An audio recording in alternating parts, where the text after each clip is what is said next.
At 42, I gradually abandoned the idea of a grand love after two failed marriages and several meaningless relationships. For years, I chased what society told me would make me happy: a warm family, a stable career, and conventional relationships. But after everything, love seemed not to be for me. I learned how to live without it. I had a successful career as a communications director for a large company, a cozy little apartment filled with books and plants, and a few close friends who visited occasionally. That was enough, I thought. But everything began to change one weekend night. It was at a dinner party that Jamie, my close friend, insisted I attend. "Emily, you need to get out," she said over the phone. "Just one night, you can't stay home forever." In truth, I hated such parties, where half the guests were intellectuals full of opinions, and the other half tried to prove they belonged to that world. But Jamie never accepted "no" for an answer. Finally, I put on a simple black dress and went to the party with a weary heart. I didn't expect anything special, just that I would feel out of place and bored.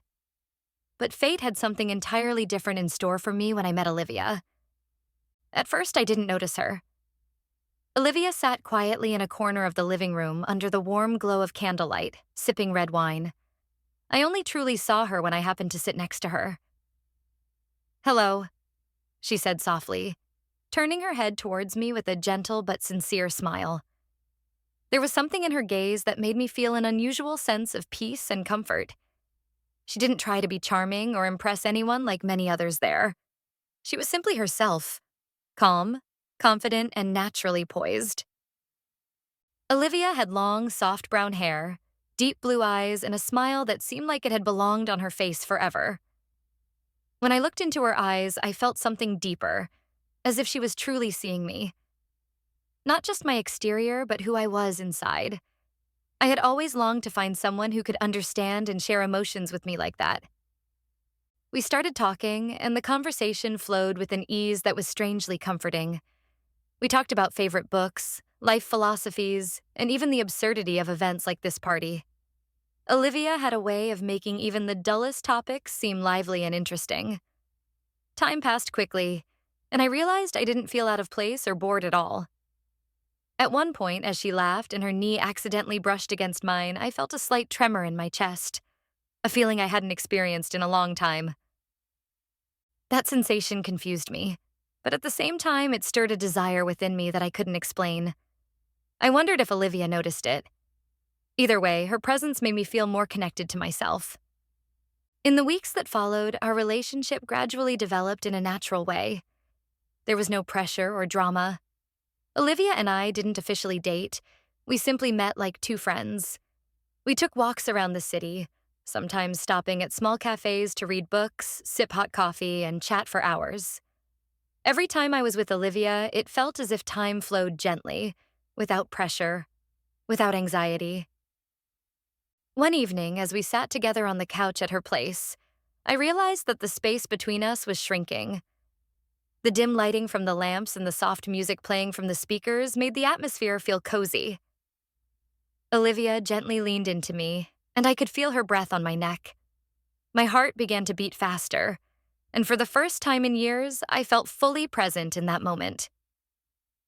"Emily," Olivia said, her voice low and warm, "I think about you a lot." Her words washed over me like a soft wave, but they carried the weight of emotion. My heart pounded in my chest, and I knew exactly what she was saying. Her eyes locked onto mine, searching for a response. Part of me wanted to pull back, afraid of what I was feeling, but another part of me longed to move forward. The emotions I had suppressed for so many years suddenly rushed to the surface. "I do too," I whispered, feeling the warmth of each word. In that moment, Olivia leaned in and placed a gentle kiss on my lips. Her lips were soft, tender, but full of understanding. When the kiss ended, we remained sitting close, breathing in sync. I felt as though the entire world around us had disappeared, leaving only the two of us, connected as one. That was the moment I realized I hadn't just found a friend, but I had found the love I never thought I deserved. From that night on, our relationship deepened. Every moment with Olivia became special. We spent time together not through traditional romantic dates, but through the small things. Lazy mornings reading in bed, cooking dinner together in her tiny kitchen, and taking long walks along the river at sunset. Each second with her brought me peace and a sense of safety. One night, during winter, snow lightly fell outside the window, and Olivia and I decided to decorate her Christmas tree. We hung sparkling lights along the windows and drank warm mulled wine as we listened to classic holiday songs. She twirled me around the living room, both of us barefoot on the warm wooden floor, giggling to the soft jazz music playing in the background. It was a perfect moment, a memory I would cherish forever. Olivia wasn't one for grand declarations or flashy gestures. Instead, she expressed her love through the little things, through sincere acts of care. When she looked at me, I sometimes felt like she could see right through all my thoughts and emotions. Once, while sitting in a small cafe, Olivia gently brushed a crumb from the corner of my mouth with her thumb, and I felt my heart melt. These simple moments were filled with so much affection and tenderness. In the following weeks, our relationship grew stronger, but it wasn't without challenges. I was still learning how to navigate my feelings, especially when it came to sharing our relationship with the outside world. Loving a woman was entirely new to me. Although I didn't feel ashamed or embarrassed about my feelings for Olivia, the changes in my identity were something I needed time to process. Olivia understood that. She never pressured me to define or explain our relationship to others. Instead, she gave me the space to figure things out and explore this new part of myself. The first time we held hands in public was both terrifying and exhilarating. We attended an outdoor art festival surrounded by a crowd. At first, I felt incredibly self-conscious, as if everyone was staring at us, but Olivia gently squeezed my hand, a small gesture that gave me immense strength. "You're doing great," she whispered, smiling warmly. Her eyes told me there was nothing to worry about, that everything would be okay.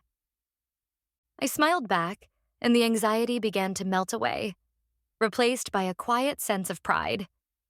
We were ourselves, not needing to be perfect, not needing to fit into any mold. As long as we were truly together, that was enough.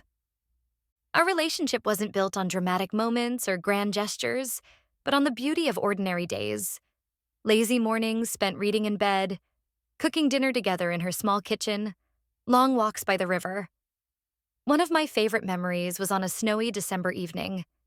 We spent the whole day decorating her apartment for the holidays, hanging lights along the windows and sipping mulled wine while snow fell gently outside. We turned on some old jazz records and danced barefoot across the living room floor, giggling as she spun me around. And in that moment, everything felt perfect. I had discovered an intimacy I had never known, a tenderness, a gentleness, and an unhurried connection. Every time Olivia touched me, it was as if she was exploring every part of me with patience and care. She wasn't just getting to know my body. She was understanding my soul.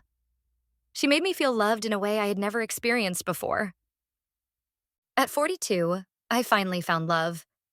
A love that didn't come from the conventions I had pursued my entire life, but from a deep understanding and mutual acceptance.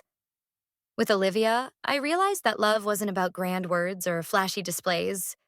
It was in the small, genuine moments where two people could freely be themselves and love each other with all the respect and understanding they had. As we lay together, her arms wrapped around me, her steady breath whispering against my neck, I felt a peace I had never known. All the worries, fears, and doubts within me faded away. I realized I didn't need to have all the answers right away, didn't need to follow any prescribed rules. The only thing that mattered was that we had found each other, and that was enough. The next morning, waking up to the smell of freshly brewed coffee and the soft hum from the kitchen, I lay there for a while, savoring the warmth of the blankets and the safety of Olivia's embrace. Sunlight streamed through the window, casting a golden glow over her bed. It was such a simple moment, yet it felt so grand. I felt like I had finally found something I didn't even know I had been searching for. When I walked into the kitchen, Olivia was standing there, barefoot by the counter, pouring 2 cups of coffee. She turned around, her smile sending my heart racing. "Good morning," she said, handing me a cup, her fingers brushing mine in a way that sent a familiar shiver down my spine. I smiled back, a shy but deeply happy smile. As I leaned against the kitchen counter next to Olivia, sipping the hot coffee, I realized I had found love, not from what others said I should have, but from something I never thought I would find. With Olivia by my side, I knew this was just the beginning of a new journey. A journey I never imagined I would take, but one I couldn't wait to explore.